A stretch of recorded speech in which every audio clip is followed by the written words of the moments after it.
Hello dear students, आज मैं आप सभी को हिंदी सेकेंड नवीन बल्लभ के चैप्टर 2 तांगे वाला कहानी पढ़ाऊंगी, जिसकी लेखिका सुभद्रा कुमारी चौहान जी हैं।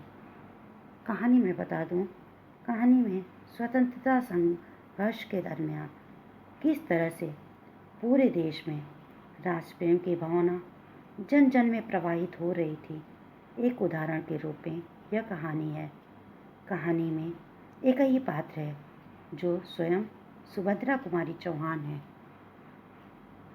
कहानी में तांगे वाला अंग्रेजों की गुलामी न करके, अर्थात सरकारी नौकरी न करके स्वाधीनतापूर्वक तांगे चलाना बेहतर समझता है। उसे अंग्रेजों से सख्त नफरत है, इसलिए वह किसी अंग्रेज को तांगे पर नहीं बिठाता। जलियांवाला कांड जैसे प्रसंगों का जिस तरह से उल्लेख करता है, उससे उत्तम पुरुष कथानायक को यह ज्ञात होता है कि यह आदमी मात्र श्रमिक ही नहीं, श्रम करने वाला श्रमिक, अपितु एक सच्चा देशभक्त है। उसके साथ होकर मीलों की दूरी का आभास तक नहीं होता। राष्ट्रवादी लेखिका सुभद्रा कुमारी चौहान ने कहानी में बड़ी खूबसूरती से देश प्रेम के धागों को पिरोया है। कहानी यह भी हमें बताती है कि तत्कालीन समाज में कोई भी व्यक्ति राजनीति प्रसंगों से अछूता नहीं था। तब राष्ट्र प्रेम सर्वोपरि था, व्यक्ति हित का महत्व नहीं था। लेकिन कुछ मुखबिरों, जासूसों के धोखा देकर दुश्मनों के हवाले भारत को कर दिया, जिसे हमें पराधीनता स्वीकार करनी पड़ी, क्योंकि उनमें एकता का अभाव था। अगर एकता होता तो पासा ही पलट जाता। उनकी वजह से मौलवी अहमद शाह जैसे और तात्या टोपे जैसे देशभक्त दुश्मन के हवाले हो गए। अब मैं बुक पढ़ रही हूँ, आप सभी लोग ध्यान दीजिए। गर्मी की लंबी छुट्टियाँ प्रारंभ हो चुकी थी। मेरे कुछ मित्रों ने इस गर्मी की छुट्टी में कश्मीर जाना तय किया था। गर्मी की छुट्टी हो गई थी, गर्मी की छुट्टी होती है ना बच्चों, तो लेखिका भी अपने कुछ मित्रों के संग कश्मीर जाना चाहती थी, इसलिए उन्होंने कश्मीर जाने का प्रोग्राम बनाया और इस प्रस्ताव का सबसे अधिक समर्थन हुआ मेरे द्वारा। मतलब उन्होंने सबसे ज़्यादा हामी भरी थी कि मैं चलूँगी। ठीक है, हम लोग जाने की पूरी तैयारी भी कर चुके थे कि अचानक यात्रा के 2 दिन पहले मेरे मित्र रामकृष्ण का एक आवश्यक पत्र आ पहुंचा। उनके मित्र का कौन थे? रामकृष्ण थे। उनका पत्र आ जाता है। क्या आता है? इस पत्र के अनुसार मुझे कश्मीर यात्रा स्थगित करनी पड़ी, क्योंकि वह पत्र काफ़ी ज़रूरी रहता है, जिसकी वजह से उन लोगों का जो प्रोग्राम था गर्मी की छुट्टी में कश्मीर यात्रा घूमने का, तो वो उसको स्थगित कर देते हैं, रोक देते हैं वहीं पर। मैं अपने मित्र से मिलने गांव की ओर चल पड़ा। फिर वह गांव की ओर जाने का प्रोग्राम बनाती हैं। जिस स्टेशन पर उतरना था, गाड़ी वहां 1 बजे दिन में पहुंची। गाड़ी कितने बजे पहुंची? दिन में 1 बजे। चिलचिलाती धूप, लू की लपट और कच्ची सड़क की धूल, मुझे गांव तक जाने का साहस न हुआ। क्योंकि बच्चों, गर्मी की छुट्टी होती है, तो गर्मी में आप लोग जानते ही हो कि धूप प्रचंड होती है। फिर तो इस धूप में चलना मुश्किल होता है, तो इस वजह से वह भी अपना यात्रा वहीं पर स्थगित कर देती हैं और प्रोग्राम बनाती हैं कि थोड़ी देर बाद चलेंगे। एक अच्छा सा तांगा देखकर मैंने उसे पास बुलाया। तांगे वाले ने आकर सलाम किया। सलाम करना मतलब नमस्ते करना। मैंने कहा, देखो भाई, मुझे गांव जाना है, पर मैं अभी धूप में न जाऊंगा, क्योंकि धूप प्रचंड थी। शाम को 5 बजे के करीब जाऊंगा, तुम ठहरोगे। शाम दिन ढलने लगते हैं, तो मौसम सुहाना होने लगता है, थोड़ा ठंडक होने लगती है, शीतलता प्रदान होने लगती है। इसलिए क्या कहती हैं कि मैं शाम को जाऊंगी। हाँ हुजूर, ठहरूंगा, रुकूंगा। किराया क्या है? रेट क्या है? हुजूर, आप जो कुछ भी खुशी से दे देंगे, खुशी से देना, प्रसन्नता से देना। खुशी की बात नहीं, रेट क्या है, मूल्य क्या है, दाम क्या है बताओ। बोलता है 23 मील है ना हुजूर, आप दूसरों से पूछ लीजिए। 5 रुपये पूरे तांगे के होते हैं। तांगे के कितने दाम बताया? 5 रुपये। फिर चाहे एक सवारी हो चाहे 3, मतलब जितने भी लोग बैठना चाहें, लेकिन उसके बस 5 रुपये लगते थे।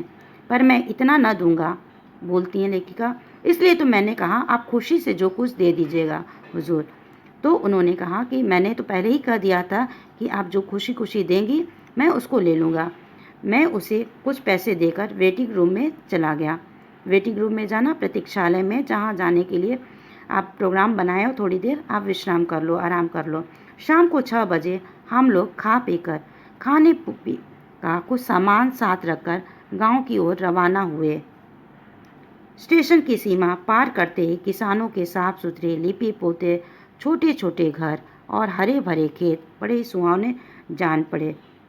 शाम को हम लोग निकलते हैं तो सबसे पहले रास्ते में गांव से गुजरते हैं तो गांव में जो परिदृश्य रहता है उसका वर्णन करते हुए कहते हैं कि काफ़ी किसानों के साफ सुथरे घर कैसे थे, साफ सुथरे थे, छोटे छोटे घर थे, हरे भरे खेत दिखाई पड़ रहे थे।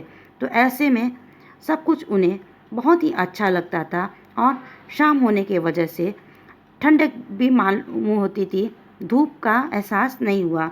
7 भी न बजे थे कि पूर्णचंद ने सहस्त्रों घड़े दूध पृथ्वी पर उड़ेल दिया। कहने का भाव है कि थोड़ी ठंडक फैल गई थी।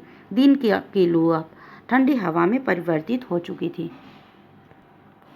हम इस सुहावने दृश्य को पार कर मैदान में पहुंचे। अब रास्ते में दोनों ओर खाली मैदान था। जब वह थोड़ा आगे बढ़ती हैं तो वो जो दृश्य दिखाई पड़ रहा था वो पार हो चुका था। तो अब क्या था, सिर्फ मैदान था। दूर एक आध निर्जन में खड़ा था पेड़। तो निर्जन सुनसान में एकाक पेड़ दिखाई देता था, जैसे कि प्रतीक्षा कर रहा हो, बस एक ही पेड़ था। मैंने सोचा चांदनी रात की यह आभा एक साथी के अभाव में उतनी सुखदायी न हो सकेगी। मतलब कि यात्रा अगर आप लोग भी करते हो बच्चों यात्रा, तो सोचते हो कि कोई साथी रहता है तो हंसते बोलते समय कट जाता है। तो उनको लग रहा था कि हम अकेले जा रहे हैं और बिना साथी के इतनी दूर यात्रा करना बहुत ही मुश्किल होगा।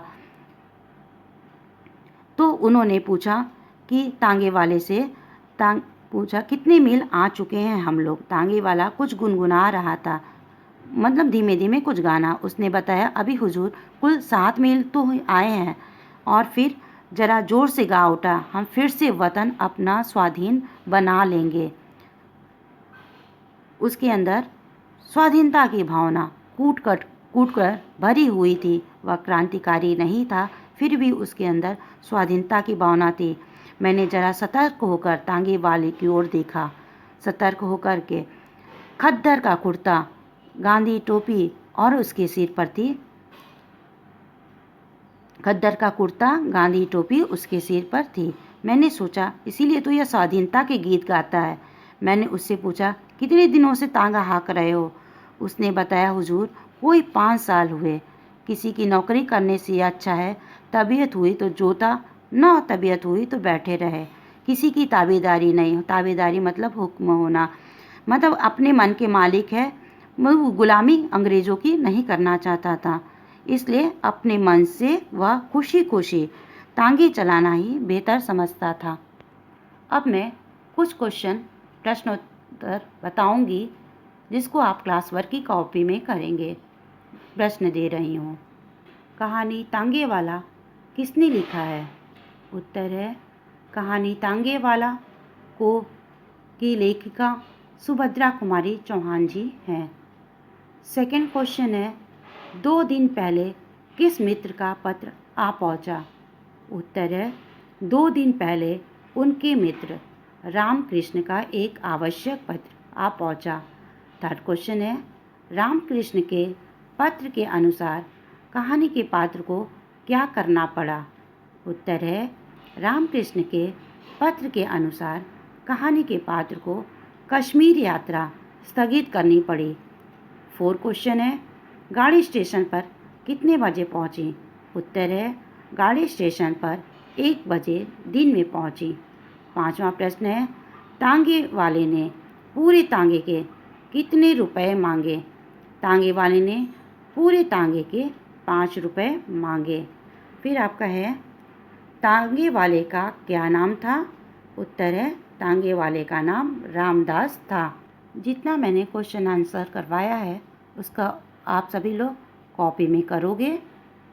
अभ्यास कार्य को जारी रखते हुए अगली वीडियो में आपसे फिर से मिलेंगे। धन्यवाद। आपका दिन शुभ हो।